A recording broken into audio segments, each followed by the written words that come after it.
चला तर विद्यार्थी मित्रांनो, आज आपण पाहणार आहोत सिमिलॅरिटीमधील प्रॅक्टिस सेट 1.4 आणि त्यामध्ये पहिलं उदाहरण आहे the ratio of corresponding sides of similar triangles is 3:5.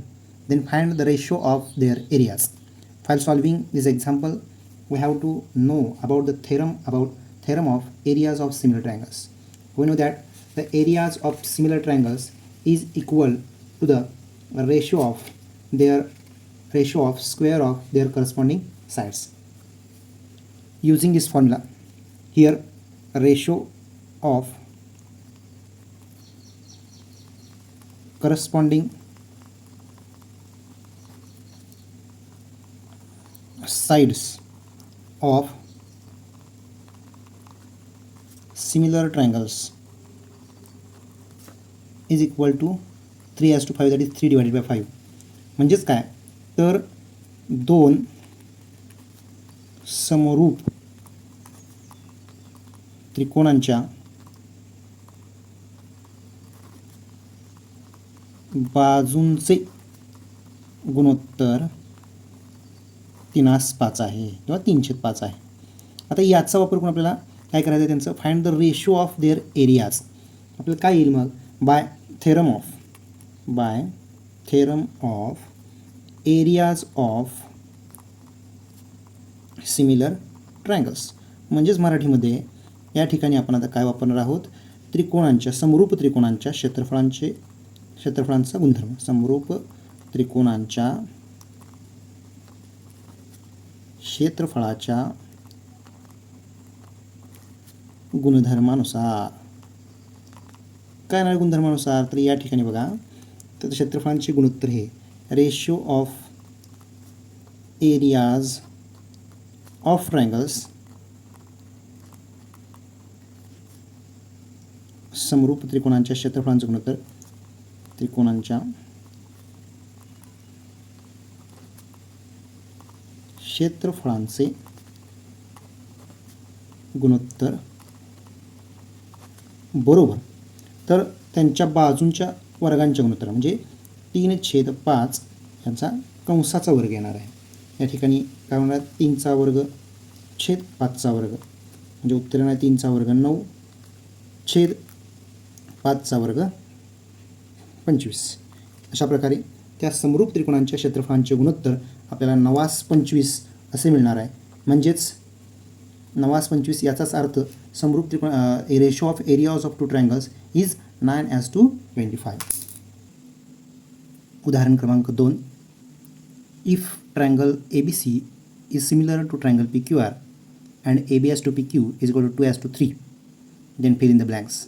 जर त्रिकोण ABC समरूप त्रिकोण PQR असेल आणि AB आणि PQ यांचं गुणोत्तर 2:3 असेल तर खालील रिकाम्या जागा भरा. आपण यापूर्वीच पाहिलेलं आहे की या घटकामध्ये आपल्याला एकच गुणधर्म वापरायचा आहे, तो म्हणजे त्रिकोणांच्या क्षेत्रफळांचं गुणोत्तर, समरूप त्रिकोणांच्या क्षेत्रफळांचं गुणोत्तर हे त्यांच्या बाजूंच्या वर्गांच्या गुणोत्तरा एवढे असतं. या गुणधर्माचा वापर आपण ह्या ठिकाणी करणार आहोत.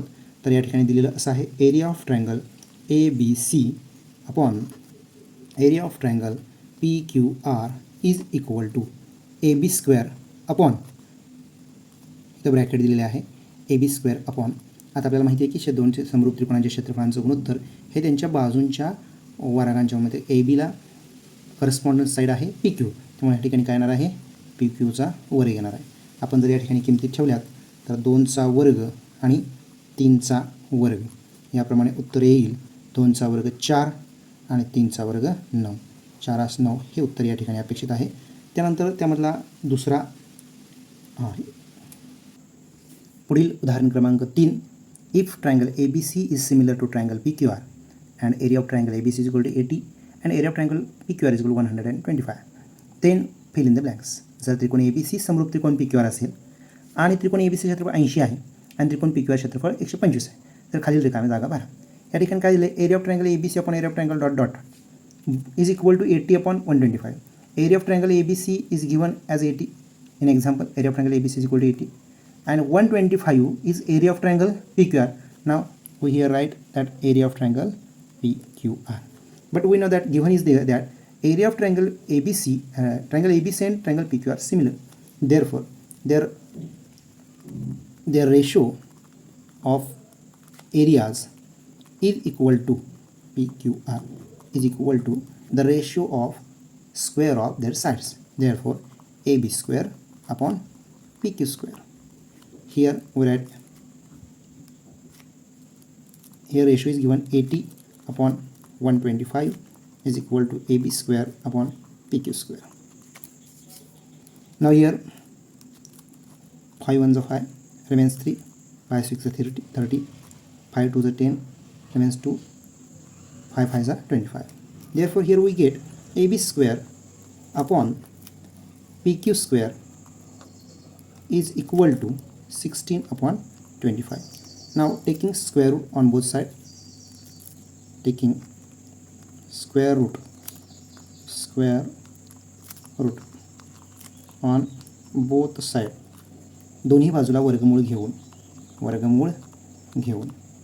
काय होईल वर्गमूळ घेतल्यानंतर एबीचा वर्ग AB स्क्वेअरचं वर्गमूळ येईल AB, PQ स्क्वेअरचं वर्गमूळ येईल PQ आणि 16चं वर्गमूळ येईल 4 आणि 25चं वर्गमूळ 5. याप्रमाणे आपल्याला जे अपेक्षित उत्तर हवं होतं AB/PQ बरोबर ते उत्तर 4/5 मिळणार आहे. Example number 4. Triangle LMN is similar to triangle PQR and 9 into area of triangle PQR is equal to 16 into area of triangle LMN. If QR is equal to 20, then find MN.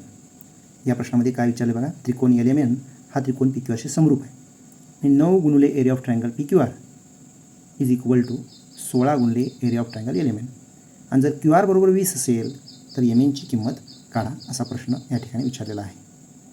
कोणतेही उदाहरण सोडवताना आपण पाहिलं आहे की जे दिलेलं आहे त्यावर आपण सुरुवात करतो.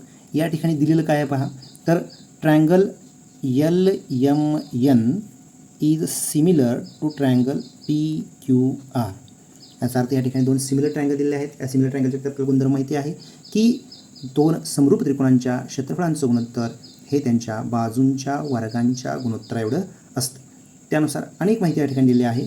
9 गुणुले area of triangle PQR is equal to 16 into area of triangle LMN.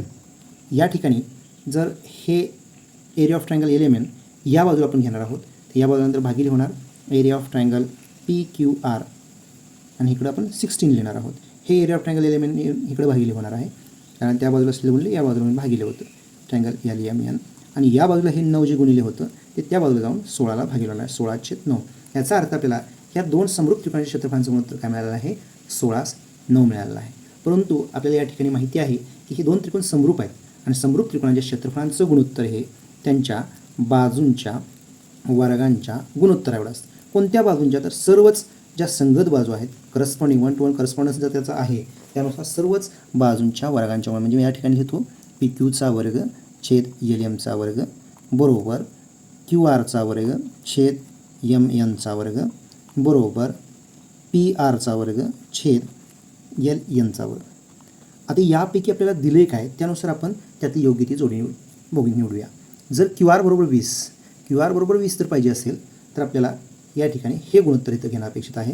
म्हणून आपण या ठिकाणी एरिया ऑफ ट्रायंगल PQR आणि LMNचे गुणोत्तर आपल्याला माहिती आहे किती आहे 16/9 बरोबर QRचा वर्ग छेद MNचा वर्ग. आता या ठिकाणी आपण काय करणार आहोत तर दोन्ही बाजूचं वर्गमूळ दोन्ही बाजूचं पहिल्यांदा या ठिकाणी वर्गमूळ घेणार आहोत. तर 16चं वर्गमूळ येते 4, 9चं वर्गमूळ 3 बरोबर QR वर्गाचं वर्गमूळ QR आणि MN वर्गाचं वर्गमूळ MN. या ठिकाणी आपल्याला किंमत जी दिलेली आहे ती QRची किंमत या ठिकाणी दिली आहे ते आपण ठेवणार आहोत 4/3 बरोबर 20/MN. आणि या ठिकाणी आपण तिरकस गुणाकार करणार आहोत. तिरकस गुणाकार करून आपल्याला या ठिकाणी उत्तर मिळणार आहे 4MN बरोबर 20 गुणिले 3 आणि MN बरोबर 20×60/4. हे 4 या ठिकाणी गुणिले होतं त्या बाजूला गेल्यानंतर भागिले आलं. MN बरोबर 4×1=4 उरले 2 4×5=20. MNची किंमत या ठिकाणी आपल्याला मिळालेली आहे MN बरोबर 15.